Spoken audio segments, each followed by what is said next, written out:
roi Louis XVI, un jour, au château de Versailles, arbore à sa boutonnière une fleur insolite et modeste.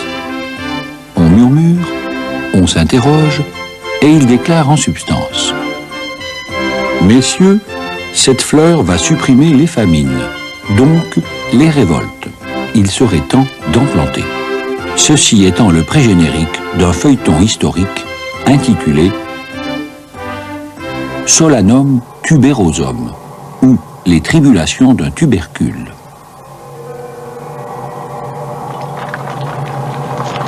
Solanum du latin solari, soulagé.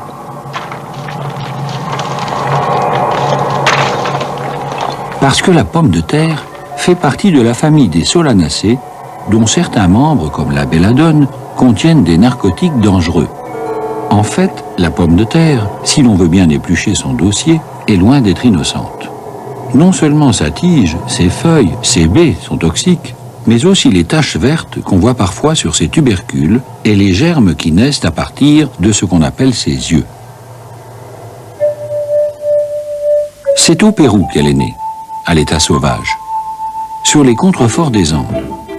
Elle a horreur des basses terres tropicales. Bien avant Christophe Colomb, les Indiens font de la pomme de terre la déesse de la vie.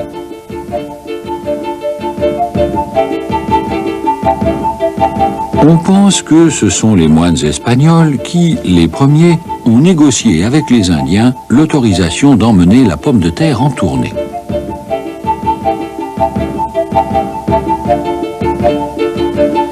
C'est ainsi qu'au début du XVIe siècle, elle part à la conquête d'un nouveau monde, l'ancien continent.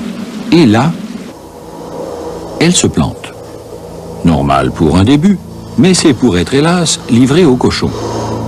Pendant 2 siècles en Europe, la carrière de la pomme de terre, il faut bien le dire, est enterrée.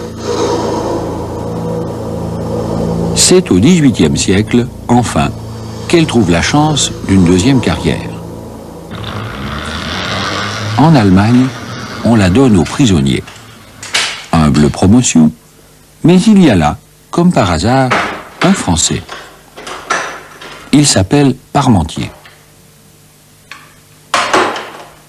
Pharmacien dans le civil, il se jure, une fois libéré, de faire savoir aux Français que la pomme de terre peut éviter les famines.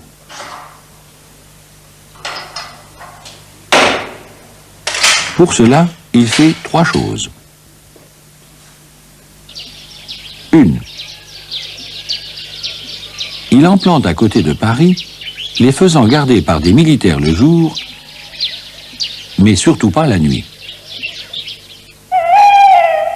Ça ne rate pas, on en vole. C'était le but recherché. 2. Il obtient de Louis XVI qu'il porte une fleur de pomme de terre à sa boutonnière, le meilleur emplacement publicitaire qui soit. Pas pour longtemps, il est vrai. 3. Il invite à un grand dîner les vedettes de l'époque et ne leur sert, mais de toutes les façons, y compris en alcool, que de la pomme de terre. Il y a là Franklin, Lavoisier, tout le gratin. La pomme de terre est lancée à Paris et atteint même les couches populaires. La catastrophe se prépare.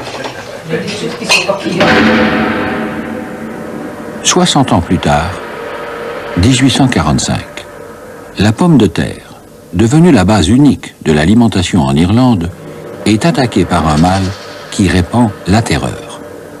C'est un champignon dont les filaments plongent dans les nervures des feuilles de la plante pour en puiser la sève.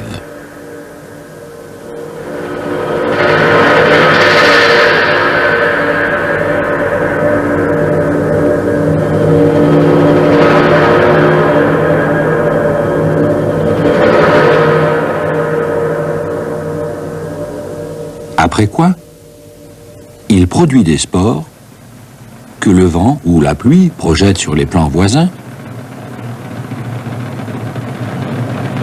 où renaissent d'autres filaments, qui finissent par s'attaquer à toute la plante et à tous les champs de pommes de terre de l'Irlande. En 4 ans, de 1845 à 1849, la population diminue d'1,5 million de personnes, mortes de faim ou émigrées vers les États-Unis. On donne aux champignons le nom de mildiou, qui signifie, en anglais, tache d'humidité. En 1885, enfin, on découvre qu'on peut le détruire grâce à un mélange de sulfate de cuivre et de chaux. La pomme de terre est-elle sauvée?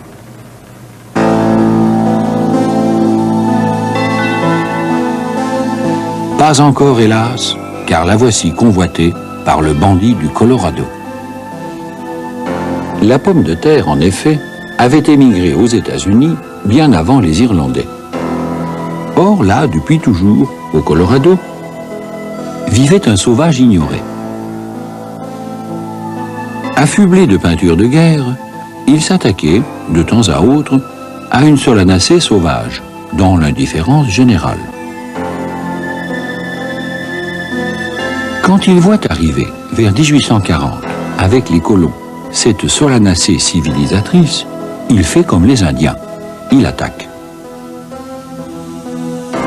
On l'appelle aussitôt la bête du Colorado, ou le porteur de lance, en grec Doryphore. Il devient la terreur de la pomme de terre.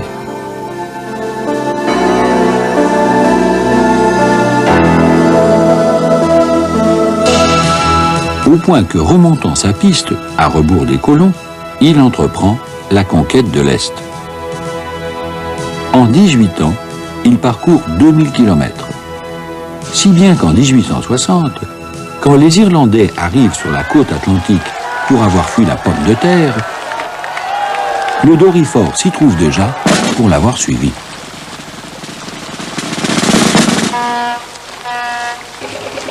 En 1922, il embarque et se retrouve à Bordeaux. 1931, il est aux portes de Paris. 1940, il envahit la Belgique.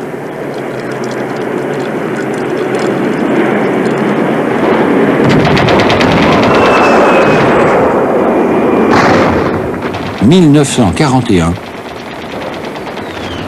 le Doryphore envahit l'Allemagne. 1946, non seulement toute l'Allemagne est occupée, mais au mépris de la neutralité, le Doryphore s'attaque à la pomme de terre suisse. 1951, il envahit la Pologne et la Tchécoslovaquie. 1956, il attaque la Russie. 1960, faisant mieux sur ce point que Napoléon et Hitler, le Doryphore arrive en Sibérie. 1963, comme eux, par contre, il renonce à l'Angleterre. 1964, pas plus que Mussolini, il n'a réussi en Grèce, mais il occupe déjà tout le nord de l'Italie.